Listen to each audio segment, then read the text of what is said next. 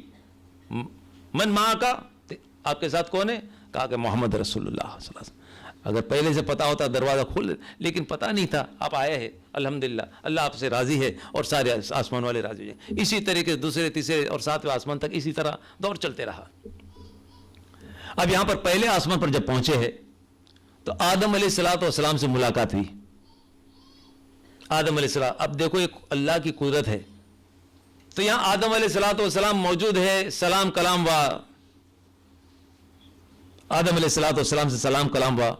آدم علیہ سیدھی طرف کچھ پرچھائیاں تھی, جب سیدھی طرف دیکھتے تھے تو آدم علیہ الصلوۃ والسلام کے چہرے پر خوشی آ جاتی تھی, مسکان, اور جب الٹی طرف پرچھائیاں کو دیکھتے تھے تو غمگین ہو جاتے تھے اور آنکھ سے پانی بہنے لگتے تھے. جبریل علیہ الصلوۃ والسلام نے خلاصہ فرمایا کہ سیدھے طرف جنت والے ہیں, ان کو دیکھ کر اطمینان ہوتا ہے, اور الٹے طرف والے جو گناہگار ہیں, جو جنت میں جانے والے ہیں, اس لیے ان کو بڑا دکھ ہوتا ہے کہ میری اولاد جنت میں چلی جائے گی, میری اولاد جنت میں چلی جائے گی. دوسرے آسمان پر جب گئے ہیں تو حضرت عیسیٰ علیہ الصلوۃ والسلام اور یحییٰ علیہ الصلوۃ والسلام سے ملاقات ہوئی. تیسرے آسمان پر گئے تو حضرت یوسف علیہ السلام, چوتھے آسمان پر گئے تو حضرت ادریس علیہ الصلوۃ والسلام, پانچویں آسمان پر گئے تو حضرت ہارون علیہ الصلوۃ والسلام, چھٹے آسمان پر گئے تو موسیٰ علیہ الصلوۃ والسلام,